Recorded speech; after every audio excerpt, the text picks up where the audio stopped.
All right, I couldn't last 2 minutes. Ooh, this is super loud though.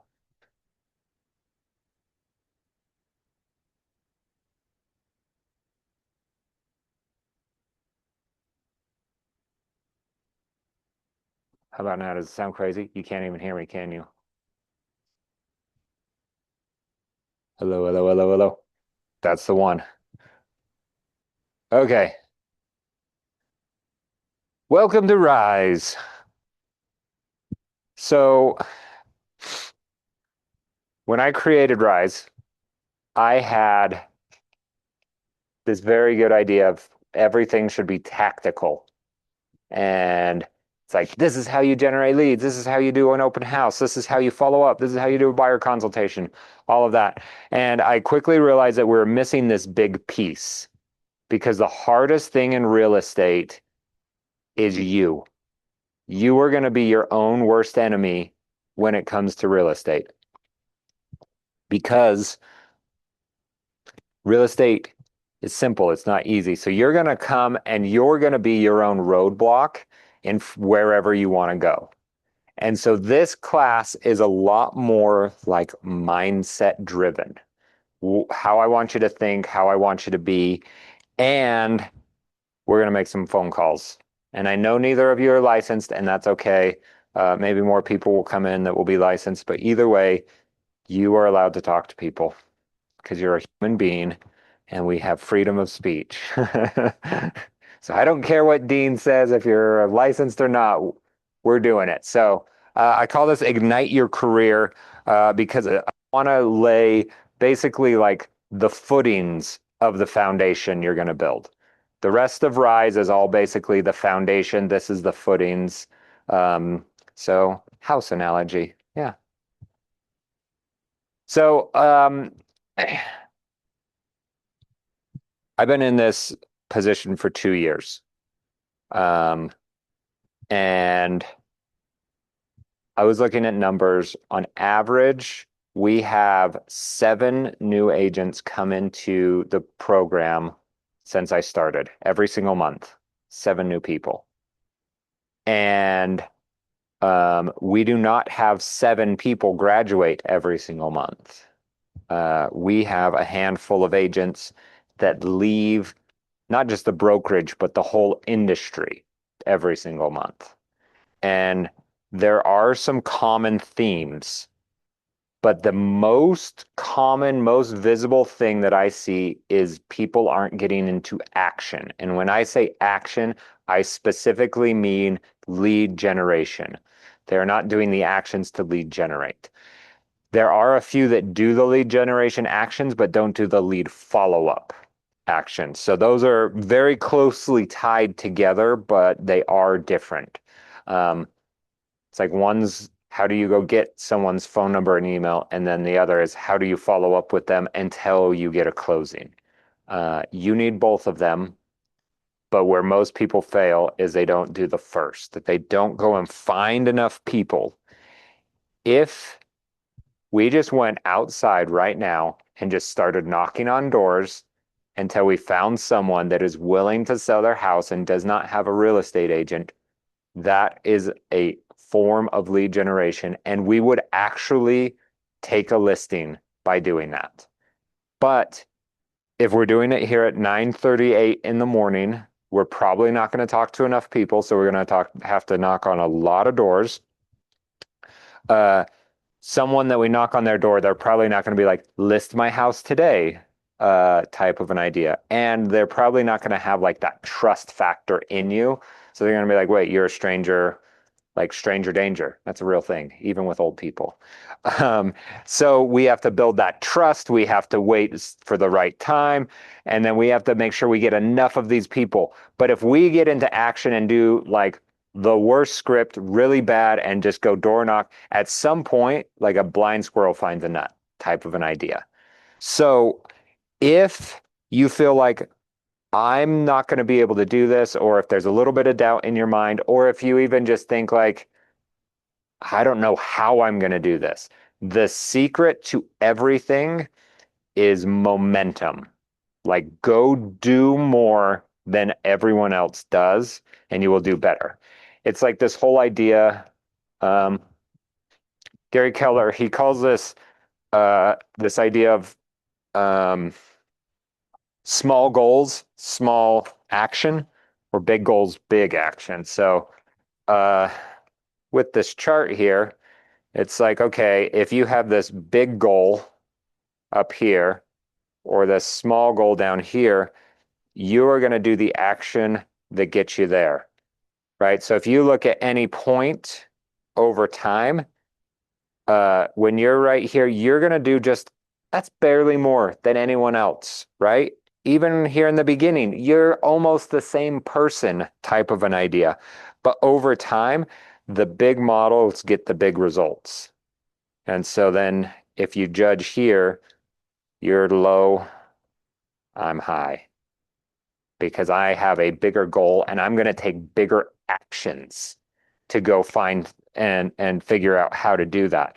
So, um, when in doubt with everything, we're just going to do 2 or 3 times more or 10 times more than anyone else.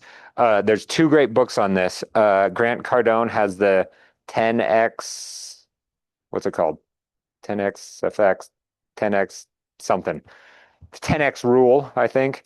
Um, the whole idea is like whatever you think you're going to do, like do 10 times more than whatever that is. So he gives an example in his book. His wife wanted to be an actress.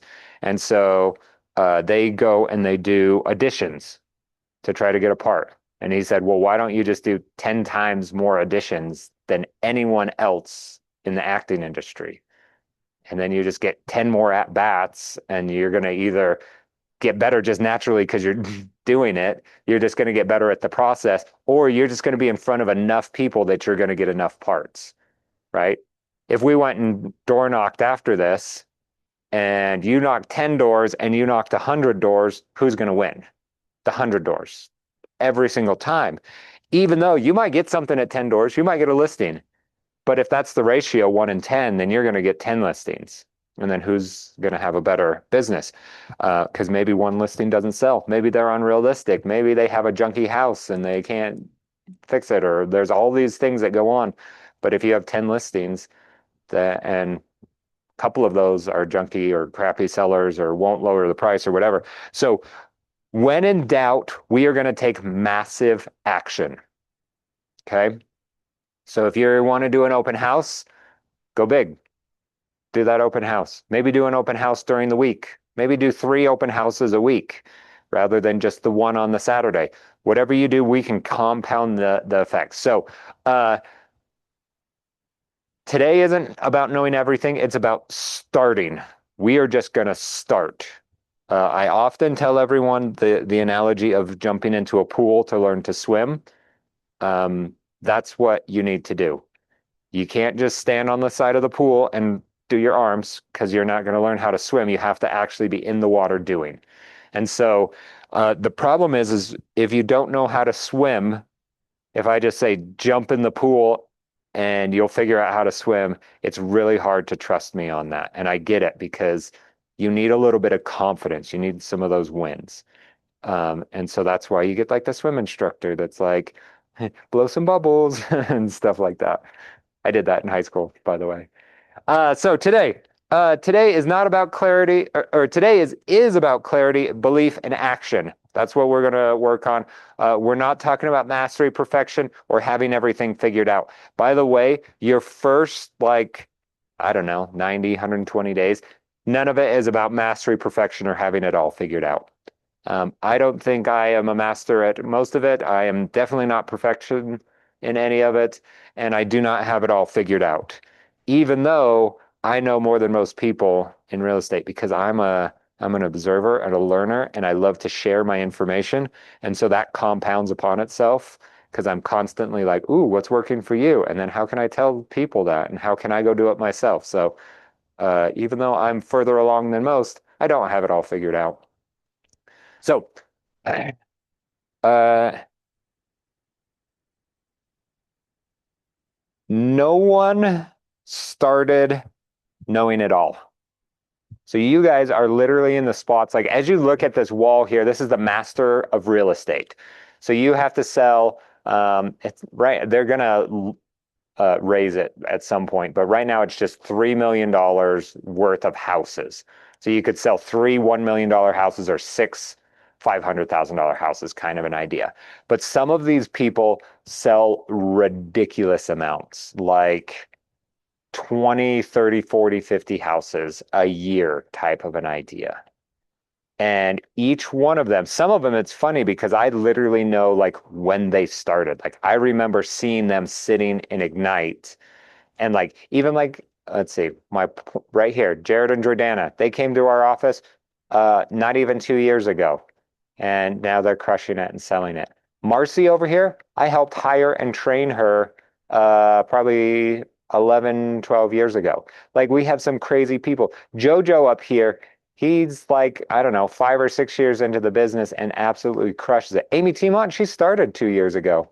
She's a brand new agent that's just doing well. So there's all of these agents that are just like they're doing so well, but they did it so fast. It's very doable in this world. But the thing is that everyone all started it. Like we all had to go through the test. A lot of these people didn't pass the test the first time, and then they had to go get all of the experience. So it's not like one of those business like, oh, they started first, so they win. Like it's not that. Anyone can win at any point. Um, Everyone feels unsure very often. I still even feel this feeling, like, do I even really know what I'm doing? It's funny as you get going, you're like, this is working, and all of a sudden it stops working, and you're like, wait, was this ever really working? Did I just get lucky? And the answer is yes to both of those. But we're going to learn on the go.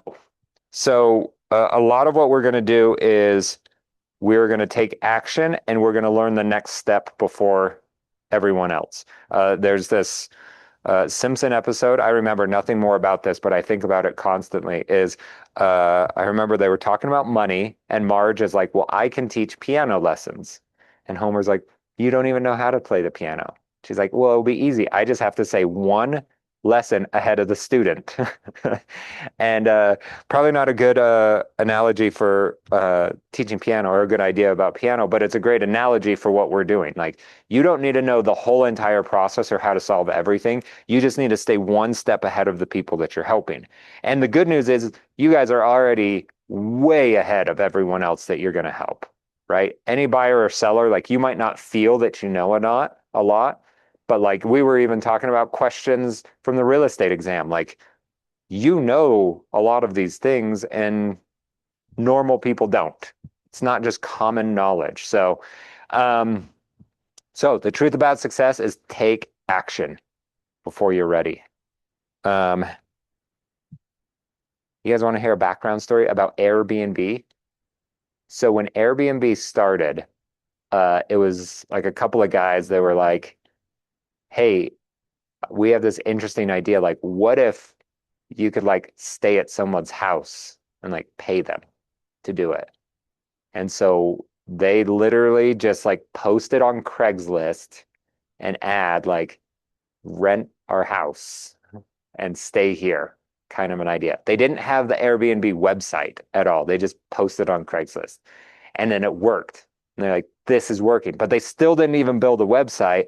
They went out and found a handful of other people that would do the same thing, and they were marketing it.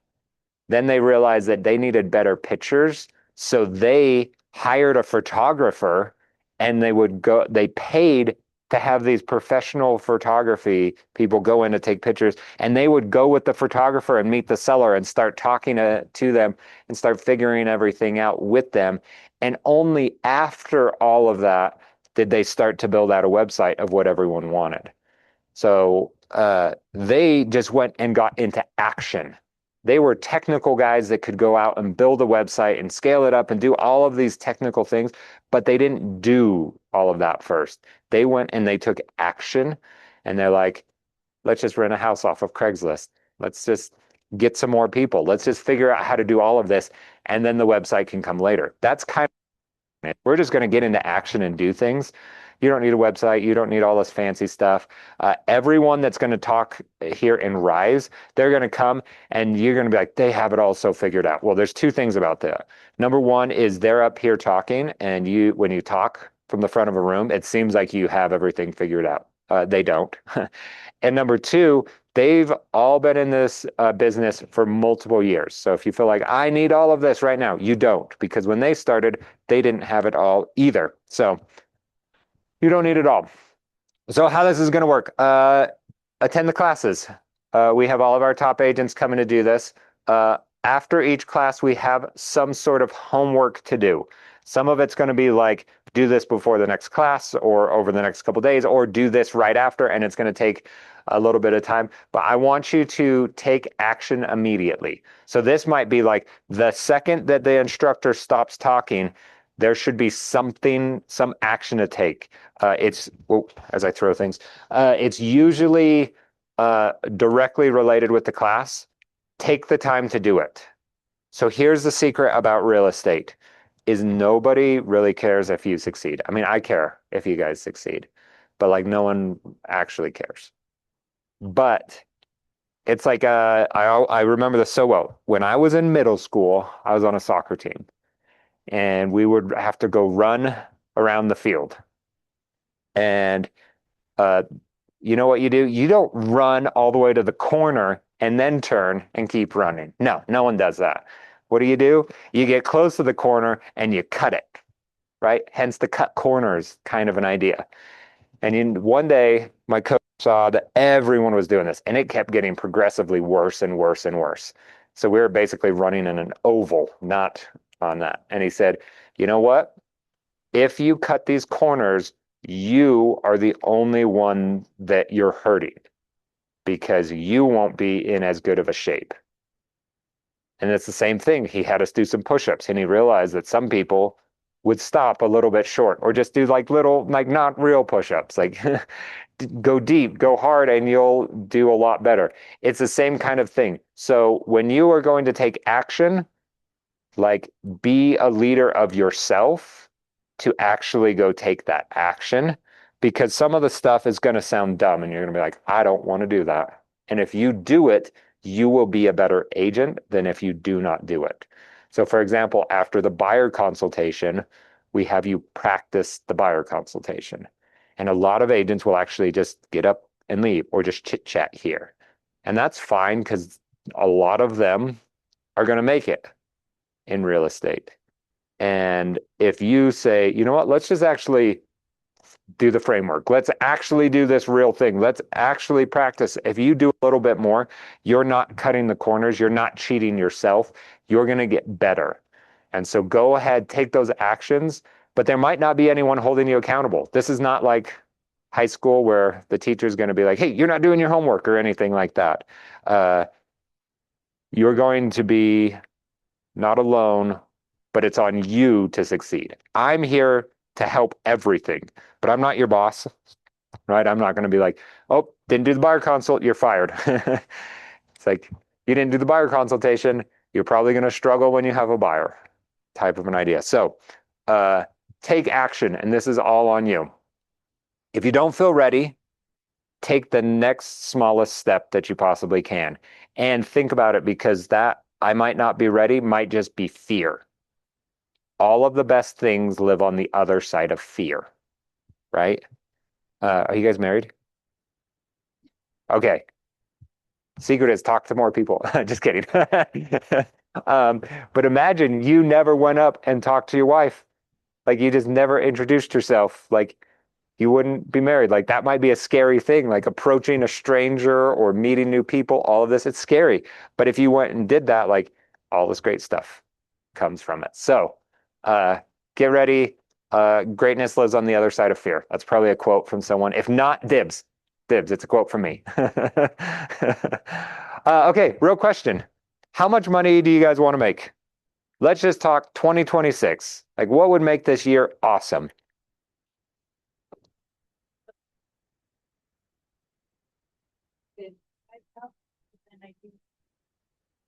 Okay, I like those numbers. I like, okay. Matt, how about you?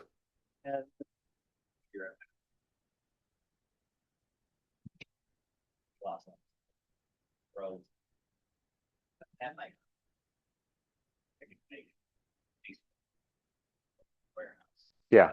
Was okay. We're gonna do that number as our low end, and then we'll do 200 at the high end. Okay. So my first question before we run this is why? So here's the thing, is real estate, it gets kind of hard. And you're going to do things and be pushed to do things at times that you don't want. Like the number of conversations that I have had when my kids are like tugging on my pants, being like, Dad, Dad, Dad. I'm like, shut up.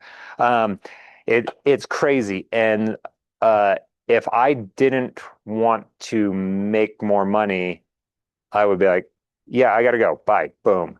Hang up my phone, be with my kids, kind of a thing.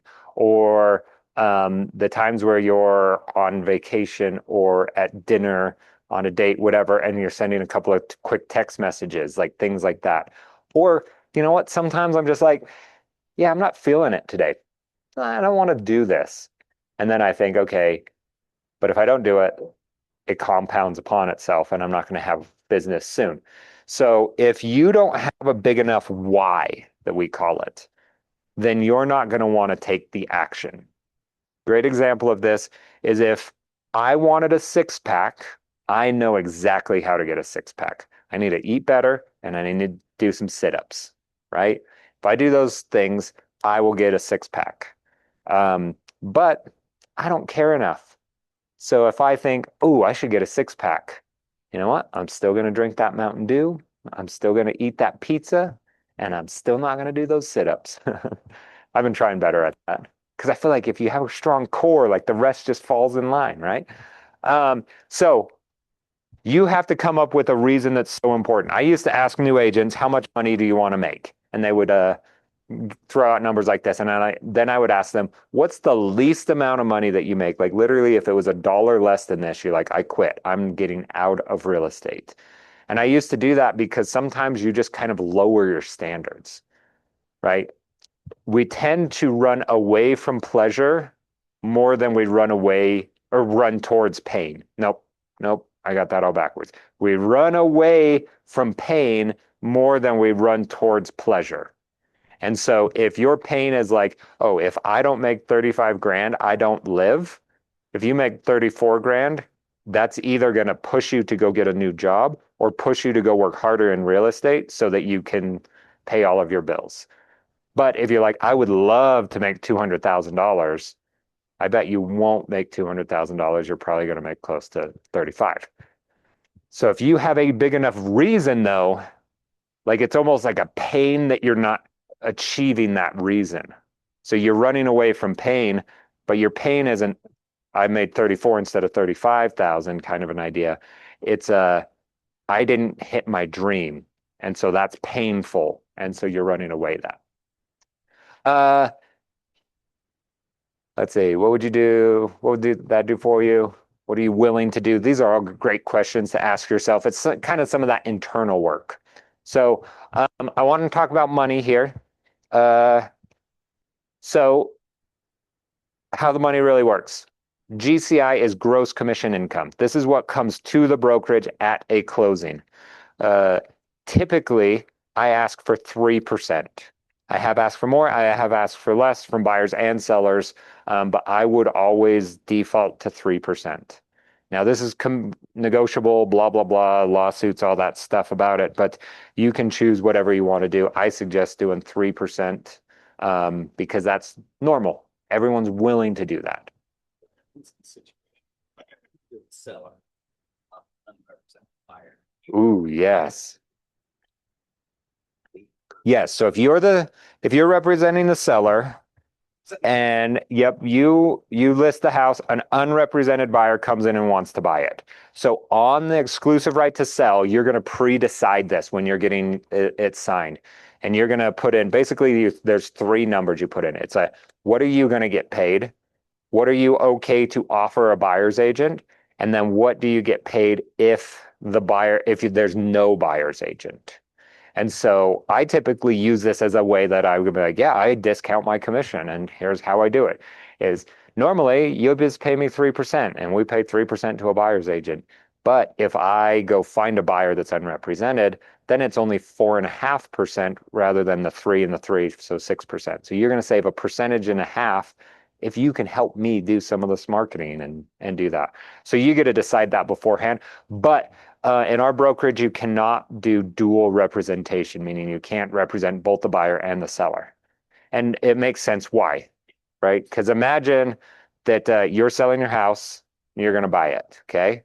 And so you say, I need to sell for 500, but I would go anywhere between 500 and 550, and we're listed at 550. And then you come in and you're like, hey, I want to make an offer. Do you think that they'd accept 500? I'd be willing to pay up to 550, but I want to go down to 500. So now in her mind, she wants the house for as least as possible, which is 500. You want the house for as much as possible, which if you guys were negotiating, that's 550. Uh, in real life, if you had separate agents, you'll probably find somewhere in the middle. But if I know, ooh, he'd go down to 500, like I can't tell you that. And if you're like, I would go up to 550, I can't tell you that because I'm like it caught in the middle. So I'm not representing either of you well. So we don't do dual agency, but you can kind of, so I would represent the seller and just say, I'm going to collect a little bit more because the buyer doesn't have anything. So those are the best case scenarios. So yes.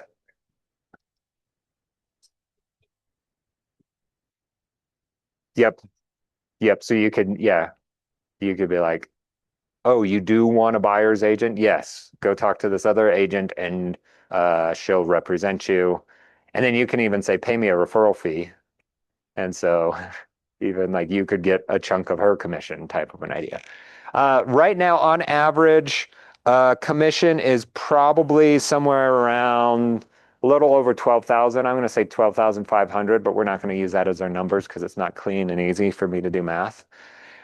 So on your first four closings, how this works is it's a 50-50 split. So we'd take this 12,500 and split it directly in half.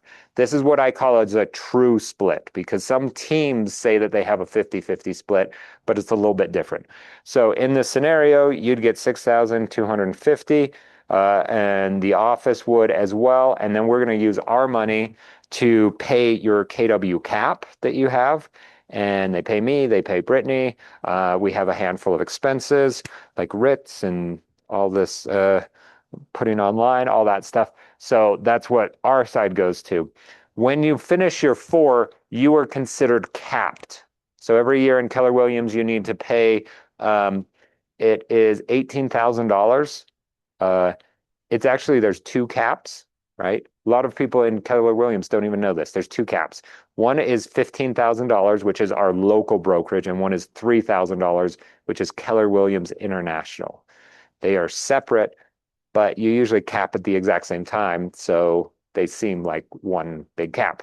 So that's why I call this a true cap because, or a true 50% because we are paying your cap out of our side, where a team will not do that. So if you join a team after this, you get a reduced cap. It's 10,500, but you have to pay it out of your 50%. So, oh, here's my erasers. So then after those four, you will be capped and you get 100% of your commission until your anniversary date, where if your license comes in this month, then your anniversary day would be April 1st. So every April 1st, that resets. And so if you pay $18,000 in towards your cap, you're capped 100% after that to you until April 1st, it resets. You are a contractor, you're going to pay yourself, you're going to have expenses. Keep track of all of that. Tax time becomes a lot easier if you keep track of that, even if it's just all on a spreadsheet, like what was a business expense, what wasn't. You can write off a lot of things. I write off crazy things. Yeah. Any like outside of responsibility. Yeah, so no, I would say everything. So at the end of the year, they'll give you your 1099 and it will break down how much money you earned here at Keller Williams. But it already factors in the split. So it doesn't even look like you made that split. And then so like it's all of the things that you are like swiping your card for type of an idea. That's what you should pay attention for.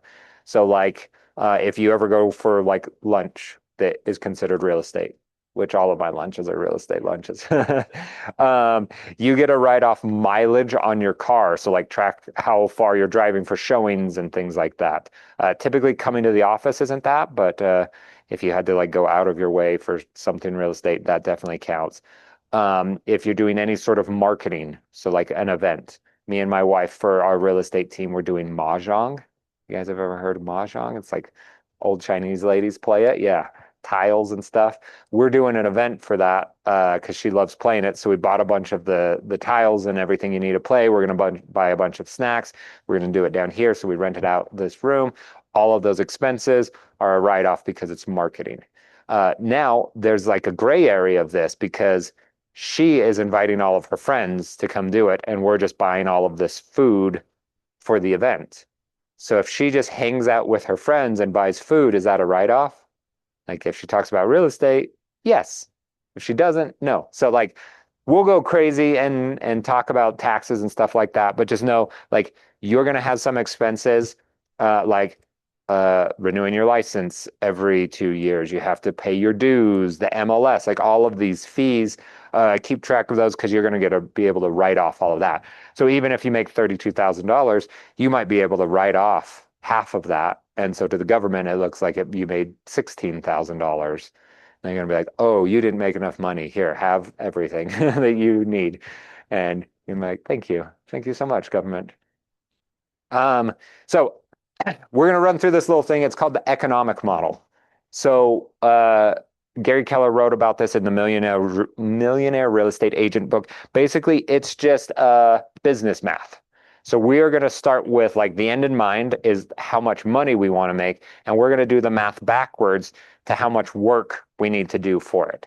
And we have two examples. We have 32,000 and 200,000, right? So we're going to kind of do the two extremes so you can kind of see the difference of the level of work you need to do. So first thing we need to do is figure out how much commission you get for each closing. Okay. So this is the most tricky part because we're not going to do an average. We're going to do real numbers here. So for your first 4 transactions, it is going to be about $6,000. Okay. And then everything after that, you're going to get $12,000. Right. We're using a $12,000 average commission. Your first 4 are on a 50-50 split. That's why you get the 6,000. You following me so far? Okay. Math comes too easily to me, so I forget that other people struggle. If you spell a word out loud to me, I did not get any of those letters. And I know that other people feel that like math. So, okay. So, if we close 4 transactions at $6,000, we're going to get $24,000, right?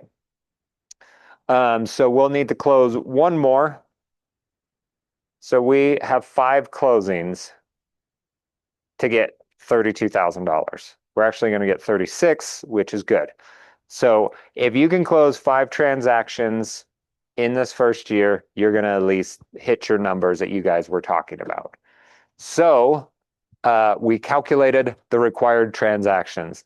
Next, we need to move to the action plan. But let's do $200,000 first. So 200,000 minus 24 grand. We're going to do this on the calculator. Here's how we do it. So 200,000 minus 24 is 176, and then we're going to divide that by $12,000, which is 14.6. Now it's hard to close 0.6 of a transaction, so we're going to round that up. So that's so we have 15 here, and we had our 4 here.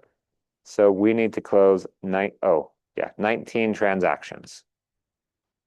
Makes you $200,000 in your first year. After that, it's kind of similar because you're not on a 50-50 split anymore. It's a 70-30, so you actually get a little bit more money. Um, but you might cap in 4 or 5 transactions. Gets a little, anyway, 5 transactions, 19 transactions. Neither of those are crazy. By the way, 19 is doable, but very difficult. Most new agents don't close 19 transactions in their first year. Uh, some of the like better new agents do like between 8 and 12. Um, the bad new agents do 0. I don't know an average. So let's talk about a game plan. So to get a closing, you have to have a client. To get a client, you need to usually go on an appointment. So that is like our leading indicator. So we have what's called lead and lag measures. So if you wanted to lose weight, the lagging measure is when you step on the scale and see the number on the scale. That is the lag measure. It comes because of what we did, we got that. So then you can think, well, the leading indicators are everything we did the day before, right? So if I ate healthy and exercised and did all of the things that we know how to do, those are the leading indicators. So if I want to lose weight, my leading indicators are like how many minutes of exercise did I do, or how many calories did I burn, or how many calories did I eat, or how many proteins, what were my macros? Like those kind of things are my leading indicators that I can track. And if I do well there, it almost doesn't matter if I step on the scale because I know I'm going to be getting better.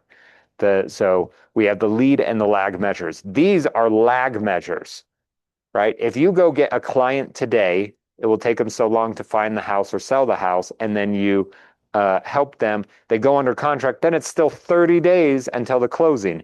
And so for you to get a closing, it is very laggy. So we're going to move that up. Typically, the conversion ratio is about 50%.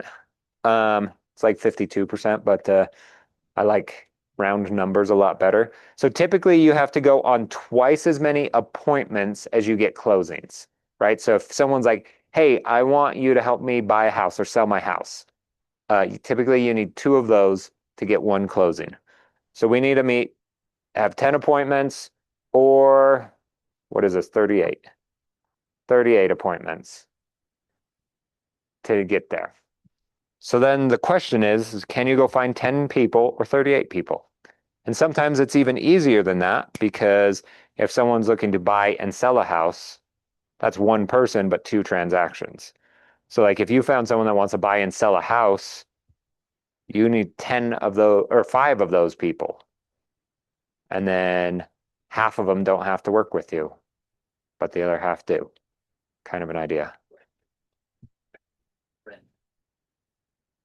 No. I love that as a plan. I actually, every time that I meet with a listing, I say, uh, have you ever thought of being a landlord? And would you be open to that? And is that a possibility? The reason I say that is, well, I make $0 if they choose that. So it's not ideal for me and my income, but it's the most ideal for them. The best way to build wealth is to own real estate. And if it's like a good real estate that they own, then they should keep owning it if at all possible. If it's not possible, then they have to sell. Good news is most people don't want to be real estate or landlords, and they don't want to keep a house, or they can't keep the house and go get their next one. And so me just being like, what if we didn't sell? Um, it is still self-serving because I just gain credibility because I'm like, hey, I'm not going to make any money from this, but I think it's actually best for you. What if you kept this house? And so they're like, oh, I never thought about that. Like, that is good. You are looking out for the best of me. And then I get a client, even though I'm getting half of a client instead of. Yep. Well, and then if someone says like, oh yeah, I should rent my house out, you're like, cool. And then you keep in touch with them, and in a couple of years you say, hey, you know that house that you had that you're renting, it actually has a bunch of equity. I think we sell it and actually go buy 2 investment properties with all of that money so that you can make more money. And so you end up getting more business than if you didn't. I mean, it's the long game that you're playing, but I think that's the smarter game to play anyway. So do that. So, okay, your whole action plan is depending on what you want to make. how do you go find this number of people that raise their hand that say, I want to buy or I want to sell and are willing to meet with you? If you can set this many appointments, which is typically our first step when someone says, I want to buy or sell my house, you say, let's meet. If you want to make $200,000, you go find 38 of those people. Period. That's your action plan. I mean, there's no action. There's tons of action you could take. Opportunities are endless for that, but that is the plan. You just figure out how to do that. Now, what I always do when I do this with like top agents is we work it backwards into like, what does that look every month and every week? And so, like, if we wanted to make 10 appointments, basically, you need to get one appointment every single month and you make $36,000 by just getting one appointment.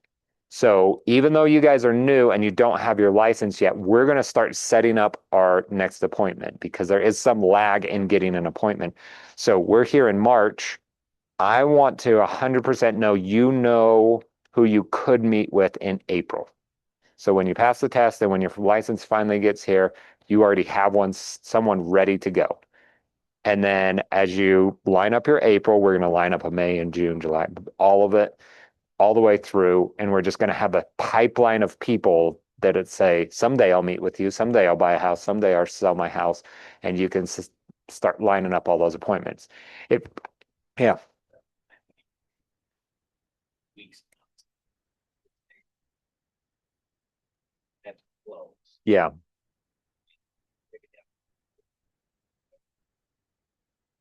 Yeah, it is. Typically, winter months are slower. It's like the first quarter is the slow months. Here's what happens. Real estate is really slow if you didn't do anything 90 days before it. And so, what happens is like mid-October, people tend to slow down. And when I say people, I mean agents. They slow down. And then November, they're like, well, this is like Thanksgiving and all of this stuff. And December, they're like, I'm not doing anything. And so January comes and it's like, well, you didn't really do too much in October, November, December. So January sucks. February's no good.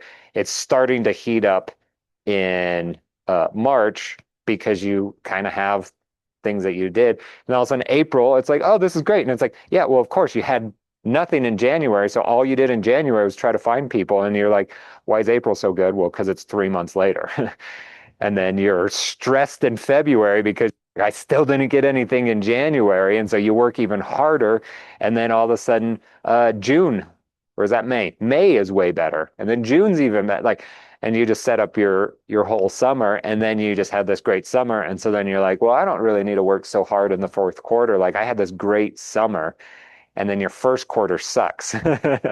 And so it's this constant cycle like that. But so that's why I like to try to make it more linear and know that in the summer it's a little bit easier. So you guys are coming in at a great time because if you can start stacking your pipeline now, then you're going to be better off because you're like getting into the swing of things right when the whole market is moving up.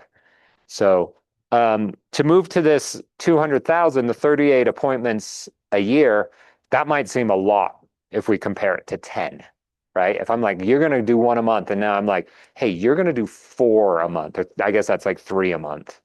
Um, that sounds like a lot more. So basically, we would just look at it as every week you have to set an appointment.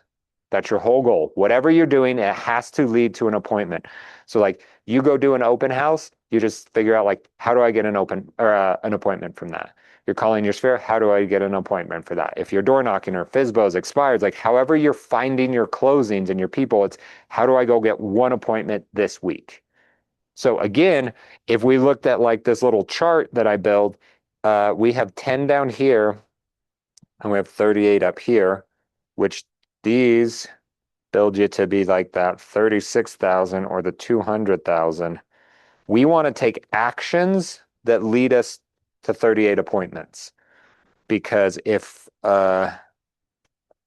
we fall short, we might fall short in the middle there, and that might be $100,000, right? If you do 10x appointments, or effort to try to go get those appointments, then you're going to be better off.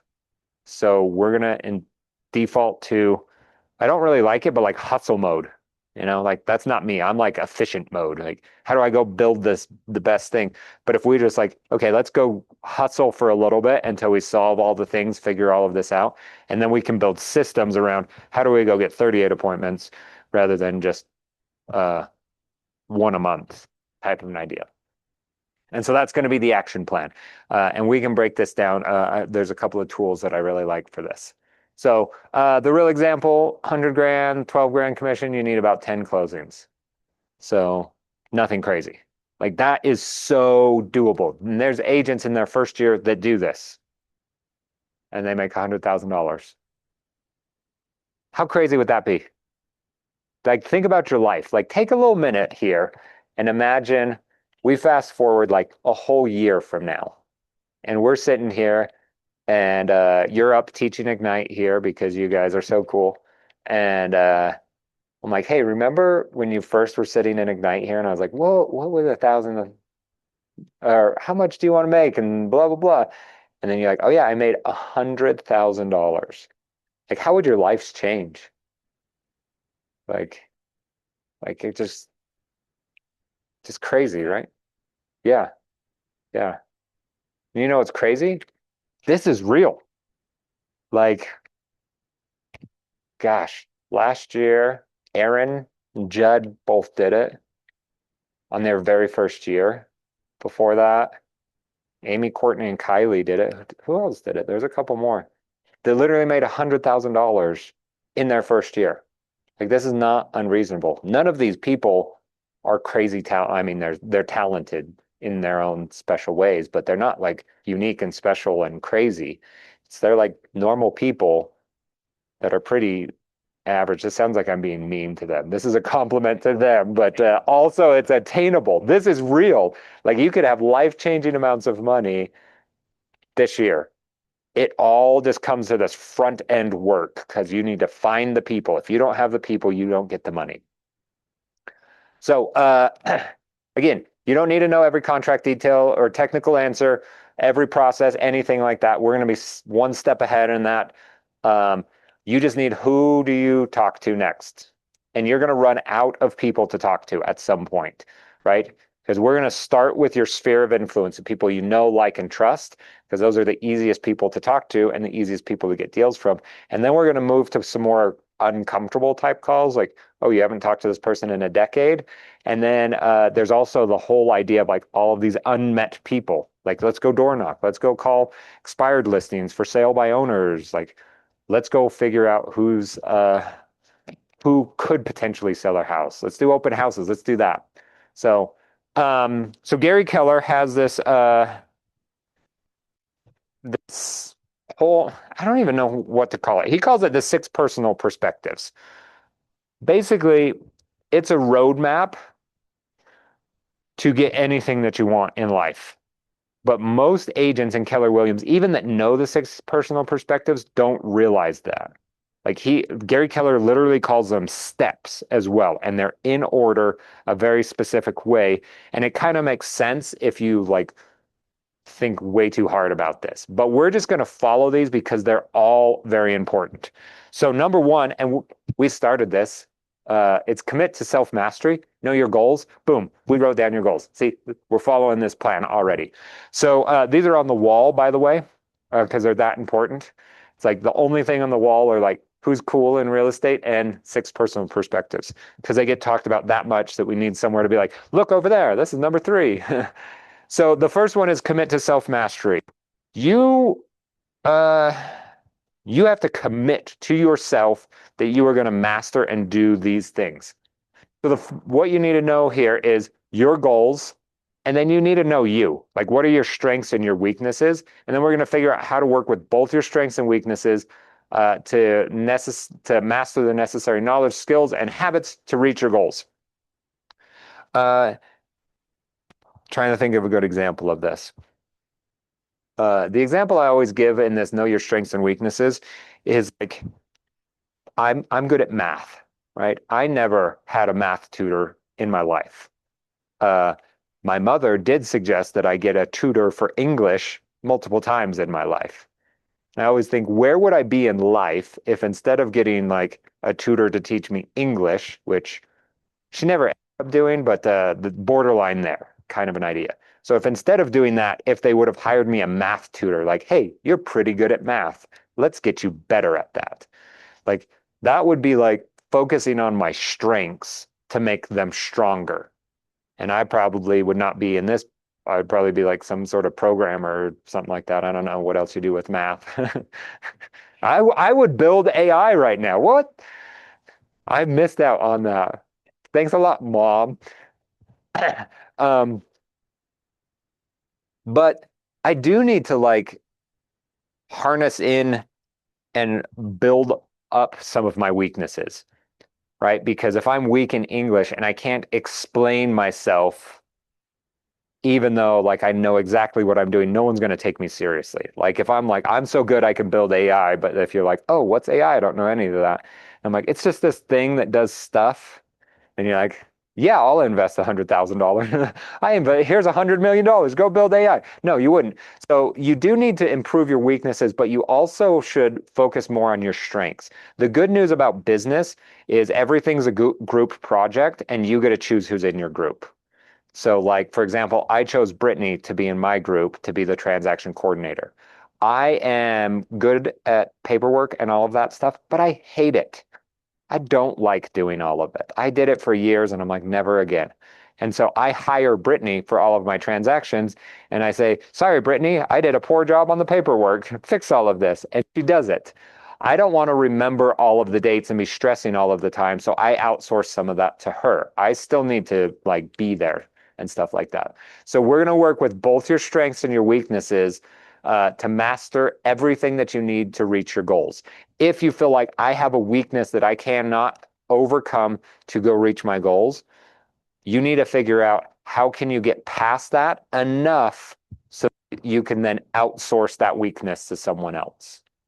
Like I look at this wall and there is a lot of agents that their biggest weakness is like paperwork and details and things like that. And you know what? There's a lot of people that are really good at details and paperwork that would love to be paid money to go hang out with one of these awesome agents. So take that.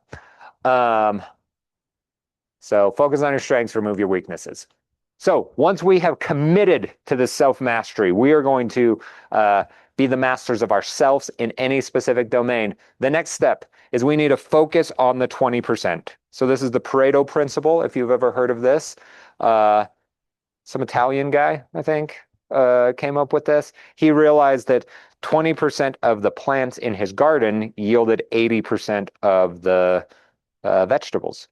And then he realized the same thing that 20% of the people owned 80% of the land. And he's like, oh, this is so interesting. And really, this is everywhere.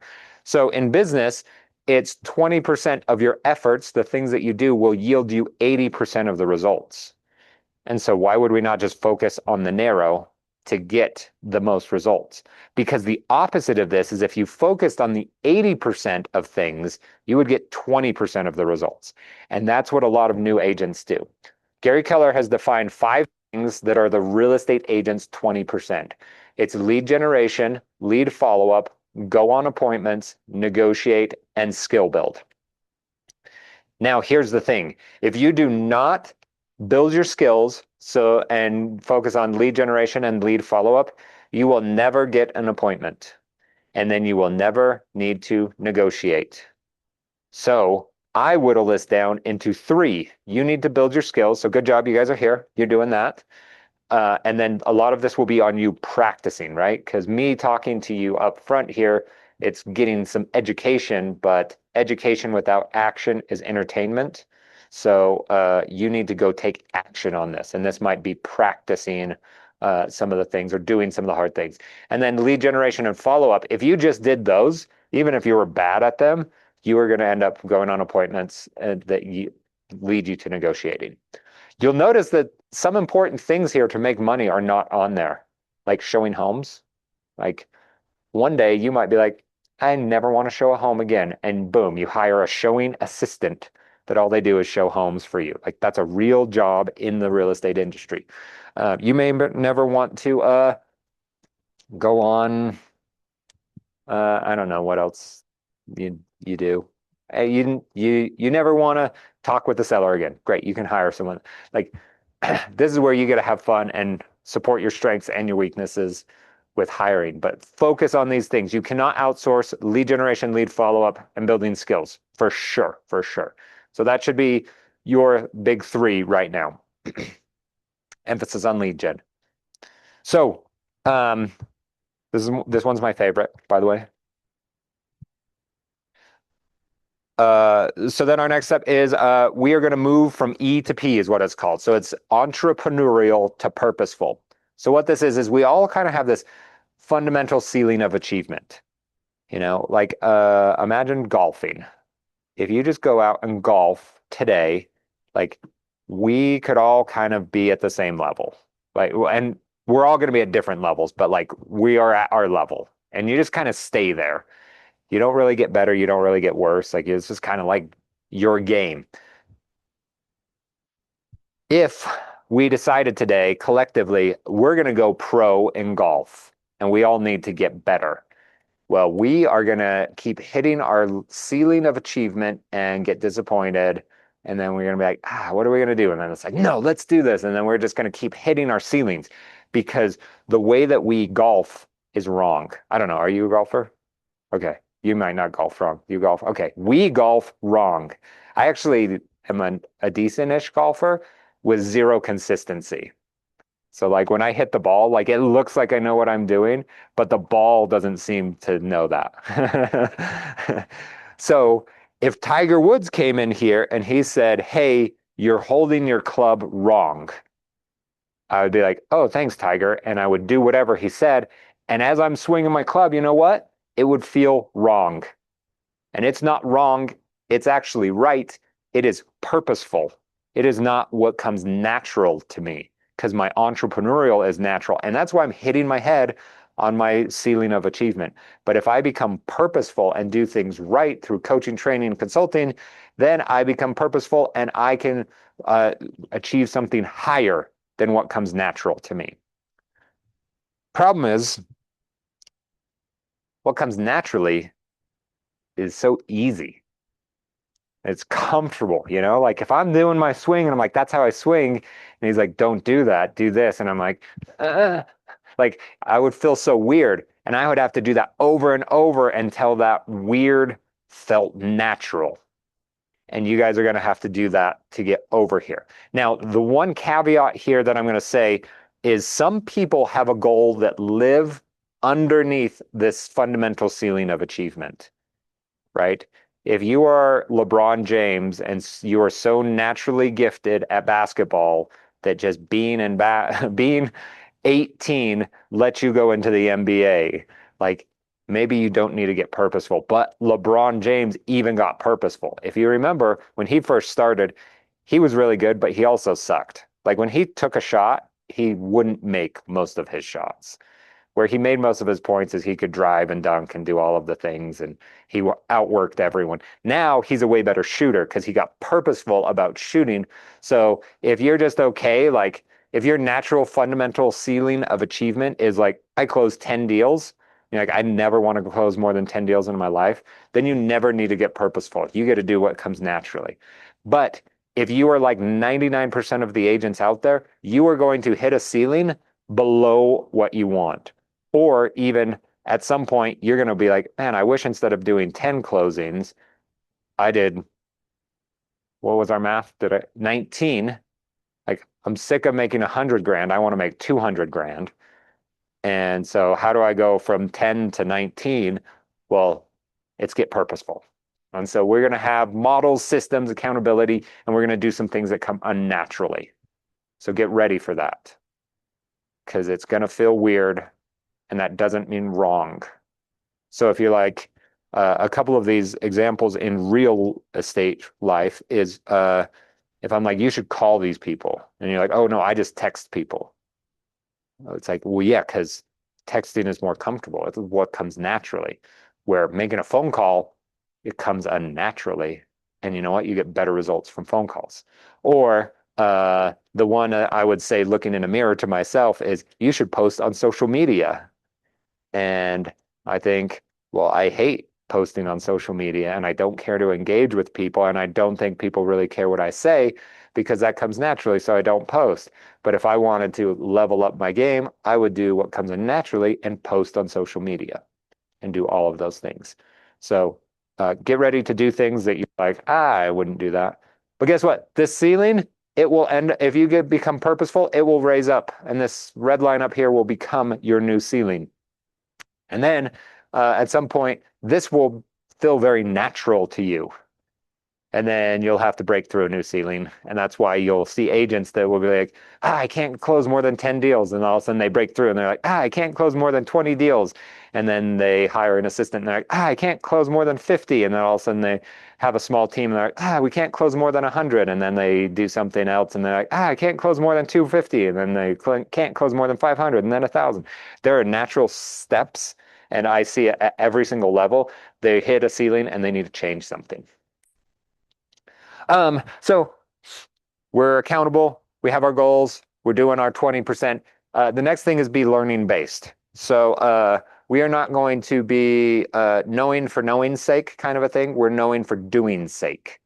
So as you learn things here, you need to go put it into action. I've heard stories of people that are literally like in trainings and they're like, hey, we're going to break for lunch. And at lunch, they go and like make a phone call and start doing that thing what you're doing that you should be doing or that we're learning about kind of a thing. So if you just like want to know everything, like you're just going to be ignorance based. I know what I know, blah, blah, blah. But if you're like, I know what I know and there's more to know and you're just willing to go grow, do that. With this, there are tons and tons of trainings. Right now, you guys are going to eat up every training that we have. At some point, you're going to be like, I know this. But there's always nuggets, there's always things. And then if you're doing it, it's going to move you higher. So jumping into some of those where you're like, oh, I feel like I kind of know this. Like jump in and either you're going to raise the level of the communication or you're going to learn a little bit from it. So be learning based. Perspective number 5, remove the limiting beliefs. This is probably the biggest thing for new agents. Because like I said in the beginning, you are going to be the one that limits you. So you might say, I'm not ready yet, or I'm new. No one will want me to be their agent. Or maybe you're overly confident. The business will come. I don't need a lead generate. Or you might just not trust in your sphere and say, I don't have a good sphere. I'm not going to get any business. We need to remove those limiting beliefs and move them to unlimiting beliefs. So instead of I'm not ready yet, it's I'm ready to try and learn anything. Instead of I'm new, no one will want me as the agent, I'm the best agent for everyone, even though I'm new. Business will come. No, when I lead generate, I get business easily. I don't have a good sphere. I can easily add to my sphere.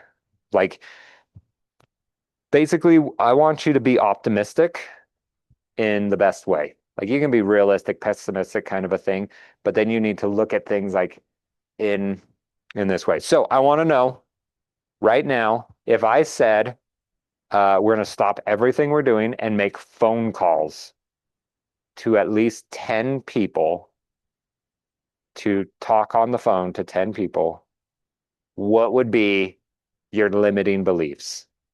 Like real life, if I made you do this right now, what would you say? What? 10 people. Okay. All I have is 10 people. What else? Uh-huh.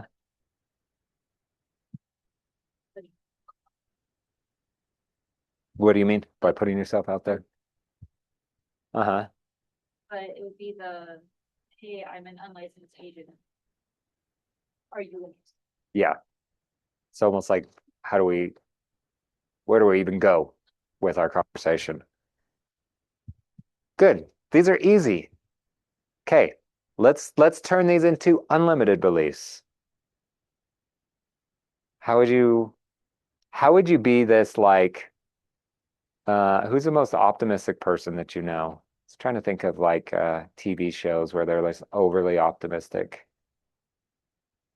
I'm the most optimistic person I know. Everything will go right. Hmm. No, I haven't seen that. One of them. Okay. Yeah, well, there it is. A dog. Yeah.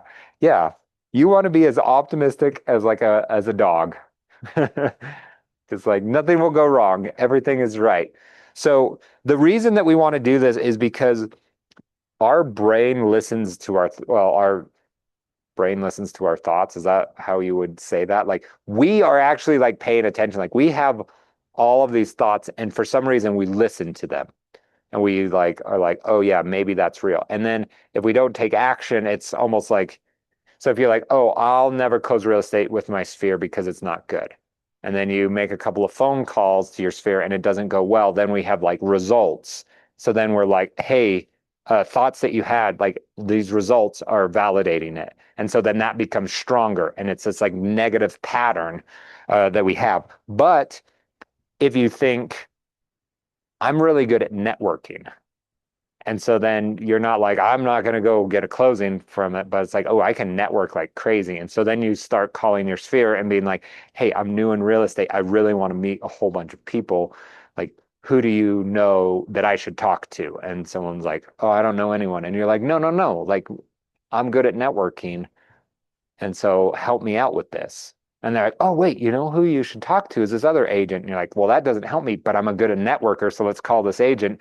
And you call that agent, and that agent's like, hey, man, that's so crazy that you're calling me. I'm actually looking to retire.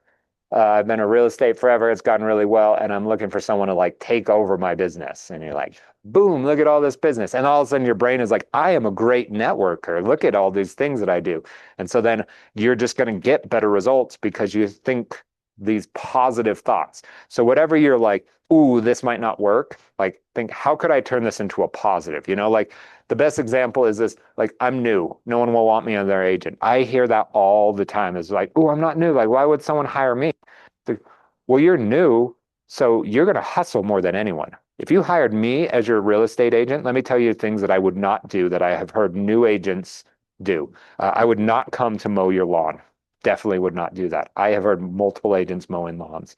Um, I'm probably not going to come to the photos when we're selling your house. I know a lot of new agents that have done that. If someone wants to see the house and I'm busy, I'm gonna either tell them not to come a different time, or send another agent. New agents, they go to the house and they're gonna sell the crap out of that house. Um, I don't care to like post to my social medias, right? But when you're a new agent and you get a listing, you're gonna go crazy and you're gonna be talking about that with everyone. Like that's normal to me, so like I'm not talking about it. So like already, like me, 13 years in the business, you guys have a leg up on me because of all of the things you're doing and willing to do versus me where I'm like, I would never do that. Learn my lesson. I wouldn't install a sign. I pay someone to do that. Not worth my time. Peasants.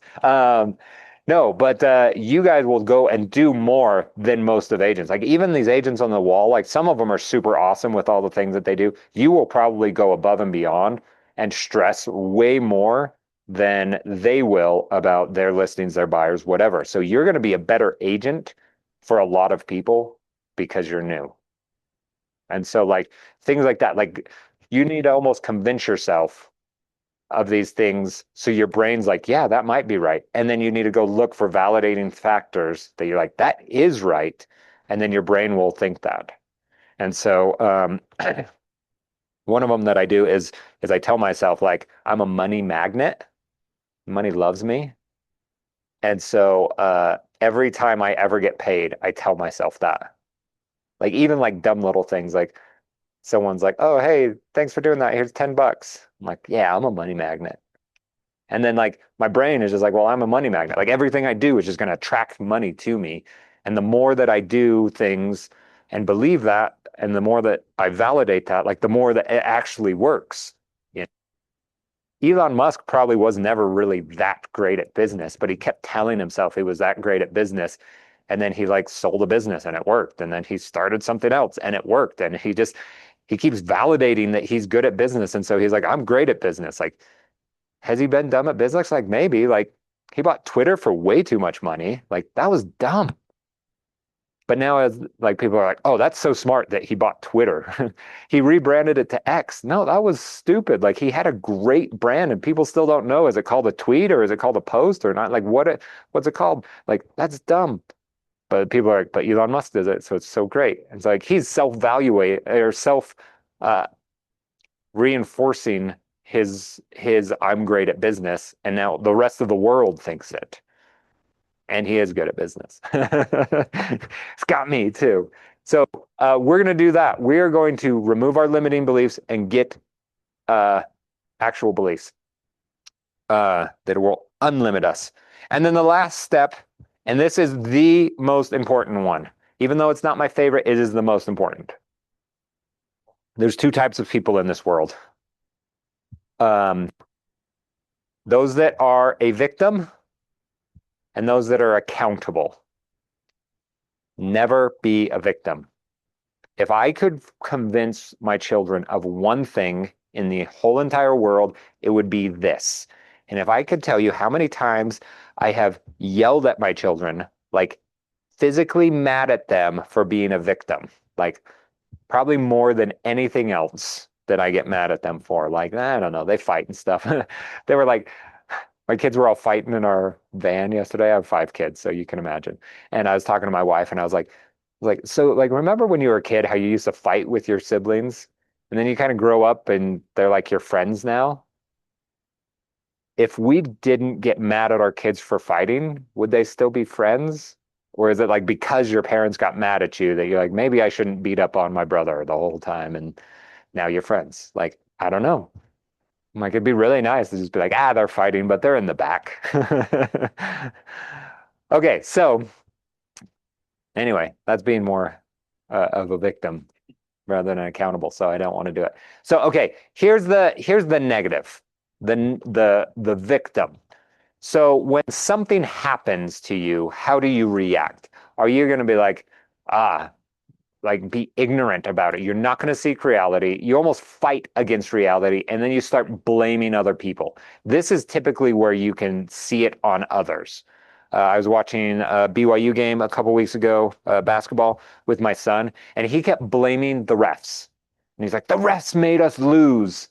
And I was like, no, BYU had a lot of opportunities and they missed. Like, how many free throws did they miss? And so, anyway, he's blaming the refs, and I was trying to teach him to be accountable. When you blame, you just start giving excuses. Well, no one told me. It's not my job. This is not my part. Like, you didn't give me a chance. Like, I hear things like this from from new agents all the time. Like, well, I reached out and no one helped me, or I didn't know where to go to find that resource, so I didn't do that thing. Like, they're just giving these excuses. So then what happens is they just wait and hope. Like, well, I just hope things get better. You know what? It doesn't. Life doesn't get better. It gets more of the same. And so then you just get stuck over here and you never improve, right? Because you're not trying to. You don't seek reality. You just blame it and give excuses and wait. So that's why being a victim never works. A victim agent shows up a lot of the times, like with the market. They're like, the market's so rough right now. What's funny is like they were saying that and like after 2008, and they're like, the market's so hard. Well, it was really hard, but the Red Sign team actually got started in that. Johnny and Clay, who started the Red Sign team, who's like one of the biggest teams, they closed the most number of transactions in the brokerage, but they didn't do the most volume. So they lost to the Wild team. They were like second in like probably the state for Keller Williams. They got started in the worst time.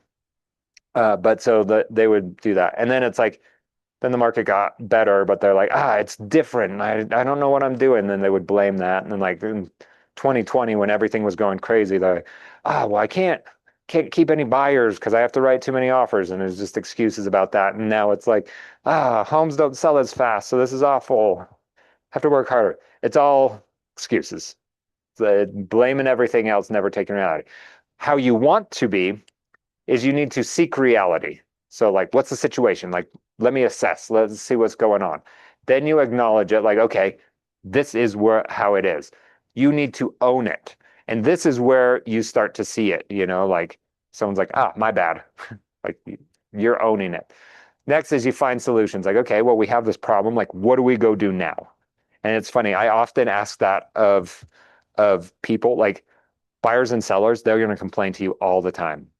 And so like and the dumbest things, the sellers will be like, hey, that agent came through and they left all of the lights on and they left the back door unlocked. So they're like blaming them. And I'm like, I'm so sorry about that. Like I can totally reach out to the agent and do anything. And I'm like, I ask them, what do you want me? Like, what do you want to come of this? And try to find solutions. And like, I don't know. And they just start like living in here. And I'm like, well, stop it. Like, they left the door unlocked. Like, what do you actually want? Do you want me to go yell at them and be like, you're a bad agent. You left the door unlocked. You left the lights on. You're wasting electricity. You owe me 3 cents. Like, what do you want? Anyway, so find solutions from there. And then you can get on with it because you have an action plan, right? So like in the BYU game, the refs were doing a bad job, but the way that they could have owned it, and I told my son, like, look, if BYU blames the refs, then they stay the exact same because they can't get any better because the refs don't get better. But if they're like, hey, how do we make more foul shots? How do we make this? How do we do better there? Then they can own it and they can figure out how do we work on that. And then they can practice and get better at that. And so then if the refs continue to suck like they're going to, then they can get better. So accountable equals change and victim equals status quo, meaning you're staying the same and you're not improving and getting better. You're just more blame, more blame, more blame. This is the most important thing. Be accountable.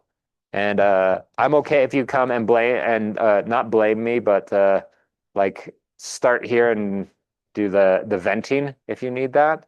But then we're going to move over to this accountable side.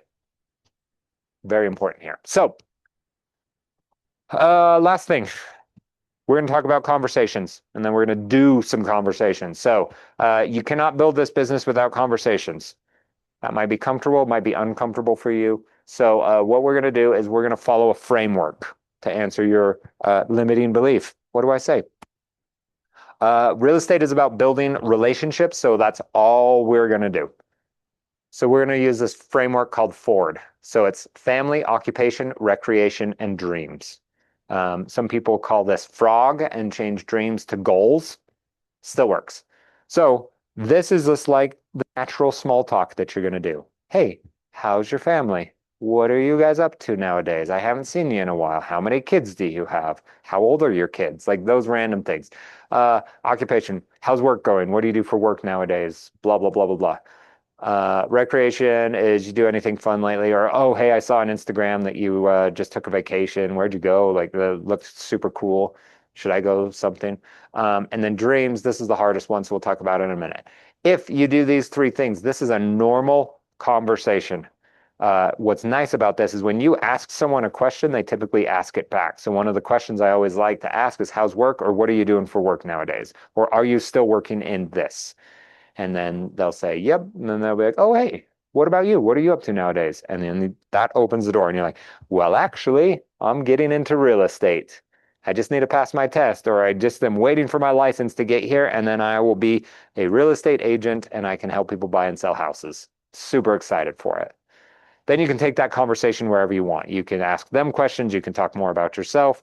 You can throw out some bait like, oh, it's been super interesting. And if they're like, oh, well, I'm interested, why has it been interesting? Then you just reel that in and tell them something interesting that's happening. If they're not interested, they'll just be like, cool. And you're like, sweet. How's your work or whatever? If you can get to this D, the dreams, this is the weirdest one to talk about because you typically don't call your friends and be like, hey, what's like your goals and aspirations right now? But if you did, then this would become so easy because if someone's like, I want to run a marathon this year, and you're like, that's so cool. And then all of a sudden you just mapped out the rest of the year for conversations because then you can be like, okay, who do I know that has run marathons? And you go reach out to them and be like, hey, what's your training program? Would you be willing to talk to my friend? And you're like, hey, so crazy. I ran into my friend and started talking to him about marathons and I thought of you. So I thought I'd connect you to talk about a training plan and boom, you had a touch. And then you can be like, send them random reels, like search something on Instagram about like how to run a marathon or funny things about marathons and then send it over to them. Um, and then you can say, when are you running your marathon? And check in like, hey, good luck, kind of a thing. And then afterwards, you're like, hey, how was your marathon? You'll realize that what I'm describing is a good friend. Like think about like your close relationships when they're like, hey, I'm going to run a marathon. You're like, how did your marathon go? And with non-close friends, you don't know they're running a marathon. And so you find out on Instagram afterwards, like, oh, hey, you ran a marathon. That's cool. And so you want to be the good friend that knows what's coming so you can ask them and be proactive and stuff like that. If you do that, you have tons of conversations. You're seen as a good friend, and people do business with those that they know, like, and trust, and you will be known, liked, and trusted. And so you will do it. So these are normal human conversations. And sometimes all you need is an excuse to make this phone call. And so you need to give yourself that excuse. It's not to them. They might want to hear it, but most people are just okay with it. So when we're making these calls, we're not cold selling, we're not pushing, we're not convincing, we're reconnecting, it's checking in, it's just a human conversation. So you can have these and just say, how's it going? Kind of a thing. So we're going to make some phone calls today. This is the whole practice. Don't cut the corners type of an idea. So warm circle. So this is friends you know, family who support you, people who already trust you. These should be your easier kind of calls is where we're going to start. Then you are going to say something. This is what we're going to look like. We're going to have two phones. AI doesn't know how things should look yet. So this is where two conversations at once, like that skilled. You can just say something as easy as like, I just thought of you and wanted to catch up. Boom. Hey, I'm just getting into real estate and I was in this class and this teacher is challenging me to do things that I don't normally do. So I thought I'd call people instead of just text them to check in. Thought of you. How are things going? Love to hear what's new with you.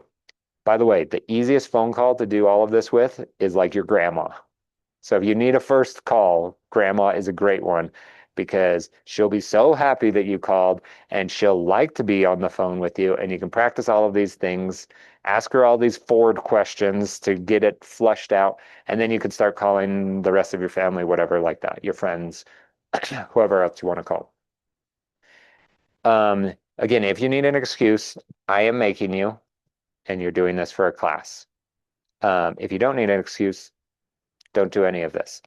There's an agent here, Cody Felberg. He teaches a lot of these classes. He's awesome.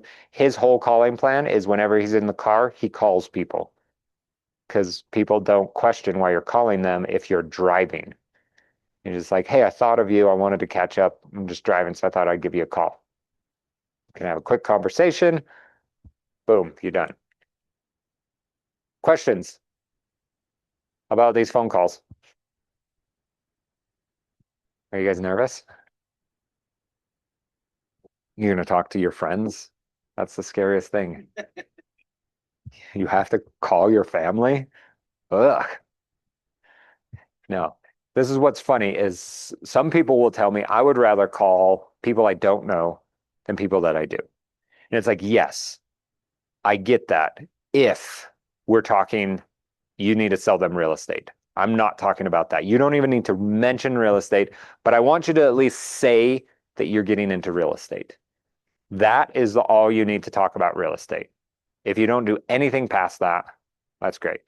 Hey, I'm in this class, I'm getting into real estate, and he's making us make calls. So I'm making a call.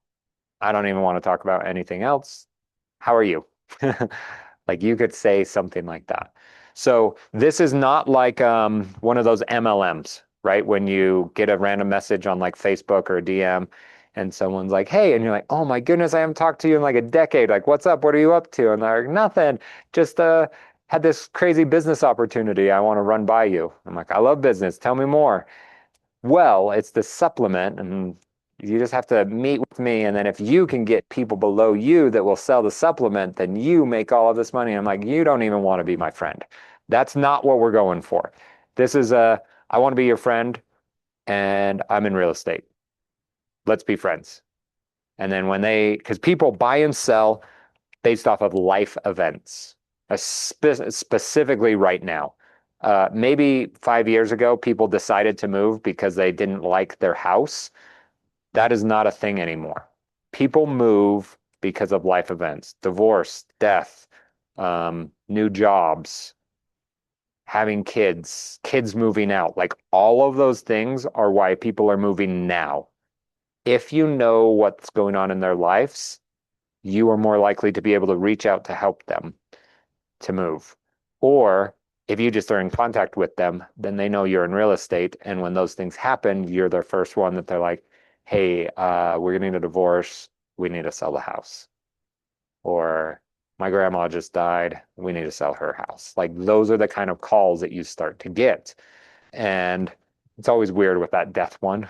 Like, someone died.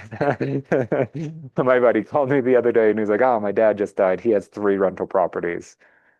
And I'm like, I'm sorry to hear that, man, but I'm here for you. Like, if you want to talk real estate now, we can do that now. Or just like, I'm here whenever. I'll send you CMAs. I got an appraisal, like whatever you need. And maybe you should just keep them as rentals. But he lives in Florida and his dad has Tooele properties. I don't know. So, okay, so here's what we're going to do. We're going to make some calls using this Ford kind of an idea. You're going to take all of this as in perfect action, right? We're jumping in the pool trying to swim. Good news, you can touch the bottom here and learn as you go. Keep getting better and better and better. So take this action, even if you feel uncomfortable. I'm listening to Tiger Woods when he teaches me how to do my golf swing. So, and don't worry if you're not ready. Action builds confidence. Ready? Let's make phone calls. Maybe. No, Yes. even at all suggestions. Maybe not right now. Have to make calls, right? Reach out. Maybe the pitch or is it like try to set up a meeting and next break. So my very favorite call is either you have absolutely nothing to talk about and you're just catching up. I do this all the time on Facebook with people that I don't have their phone numbers. I'll just like message them and be like, hey, I want to go call someone and I saw their name and it was right next to your name. And so I thought, oh, I need to just reach out to you. Like just did that to my buddy the other day. He lives in Cedar City. Haven't talked to him since high school. Like literally 20 years. Haven't even seen him. But we played soccer together. And so I was like, dude, what are you even up to? And we had this great back and forth conversation. I'm like, hey, what's your real phone number if I ever want to like actually have conversations with you? And now I have his phone number and we can have conversations. So it's either you have absolutely nothing and no reason and you're just catching up. And you can tell him that, like, hey, this is weird. I'm calling you about absolutely nothing. I often use the excuse is I want to be a better friend because I always think like I should be a better friend. And then I don't hang out with anyone over the weekends and I just with my family and I'm like, oh, going out, this sounds awful. But I'm like, I want to be a better friend. And so like we used to be good friends. I just want to reach out, like, even if it's like, hey, let's get together next month. And then we don't get together, but we at least are talking like, let's be better friends. And so I'm reaching out. So that's one end of the spectrum. The other end of the spectrum is when I have like something of value for them. Typically in my world, this is like an event or something like that. And we can make up random events. We have a couple coming in the summer that you have to pay for, but like we could do like a first-time home buyer seminar or anything like that. But so you actually don't lead with that. Is you just, hey, it's been so long, Matt. Like, what are you up to? I just like saw your name, figure I'd give you a call. And then you have this whole conversation, and then when it kind of stops, you're like, "Oh, hey, by the way, I did want to call for something, um, and it's this value thing. Like, I wanted to invite you to an event. I thought you might like it, but I was having so much fun catching up with you, so we probably talked for 10 minutes. Like, that's totally acceptable as well. So, whatever you need to do to just have the conversation. Like make it feel natural to you because everyone's a little bit different. And then the best conversations have more questions, right? I call it opening a door because if you open the door and they're like, "Oh yeah, I just got a new job." And you're like, "Oh, tell me about your new job. Where do you work?" And blah blah blah. And then all of a sudden you find out that they work in Salt Lake and live in Spanish Fork. You're like, "I think I could sell your house and help you move up there." Like, you want to look into that? Like, let me give you a CMA. Let's run some numbers. Let's see what houses cost up there and if this is a viable thing. Or maybe we rent your house out and help you rent a new house there or buy a house up there or whatever like that. Let's put you in a better situation. And so, like, as you're just finding more out about them, asking them more questions, it can lead to real estate almost anyway. Just some situations, it's like the sixth degree of separation kind of a thing. Like sometimes they're in a movie together and you're just like, boom, you two are in the movie together, done. And other times you have to go through a bunch of questions and figure out like, oh, now that's how it is. So one of those kind of ideas. I forgot your question, but I rambled.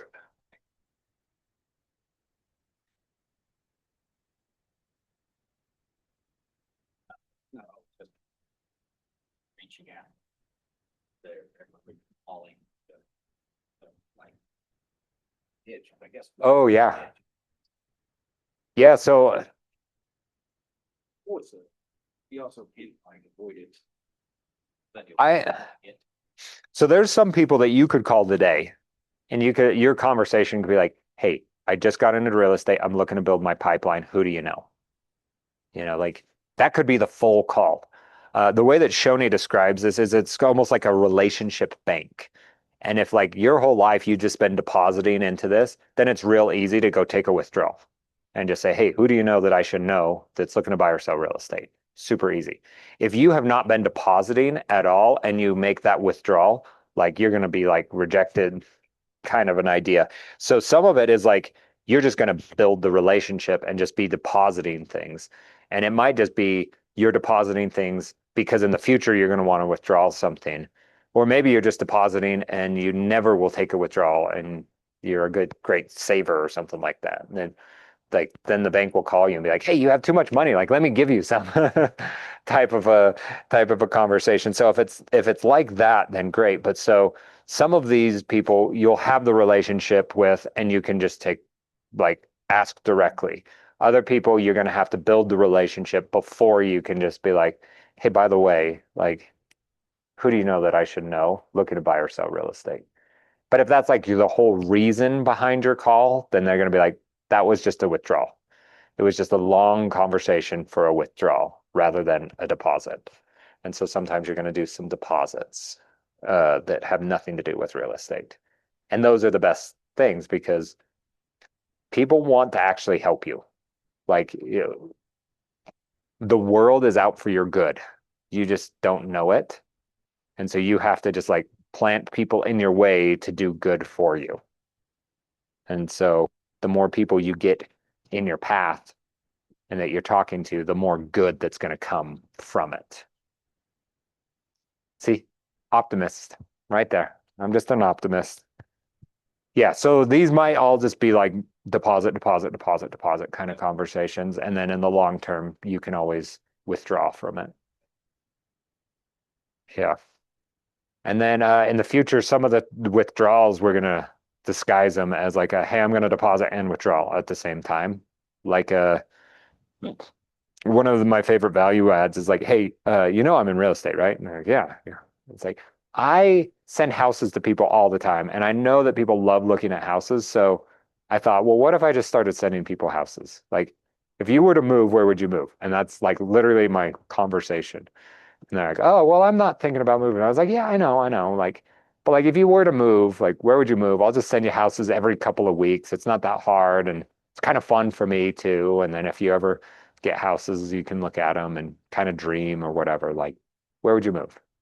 Like, "Oh, I actually want," and then they just start opening up, and then you just build a search and create a saved search that you send them every 2 weeks. Like, it literally is automated at that point, and they're thinking of you in real estate constantly. And so like that's like a deposit withdrawal because you're adding so much value, but then you're asking for real estate. Or like with my wife with this Mahjong event that she's doing, I'm like, okay, well, you invite them and then you ask them, do you have a friend or family or someone that you know that's thinking about buying real estate that would like to come? And then boom, you have more people. So, okay. Any other questions? We're gonna make some calls.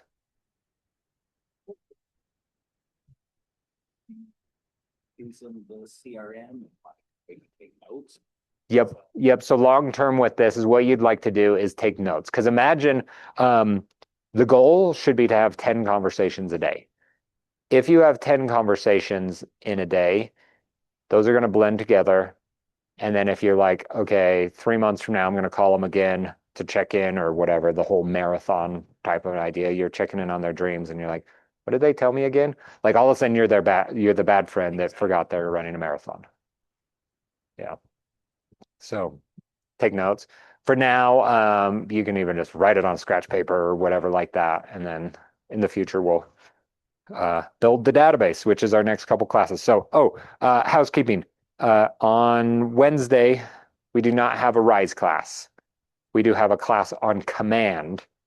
So I'll send out more information about that, so you guys know that. And I think it's Tuesday, Wednesday, Thursday, or something like that. I don't know. But then we have one Friday. So, okay, it's time. No more distractions. We are going to make some phone calls. So, figure out 10 people that you're going to call. These are phone calls. Call them, have a conversation with them. At some point, mention that you're getting into real estate, but that does not have to be the focus of the conversation. You can ask them questions. Okay? Ready, break.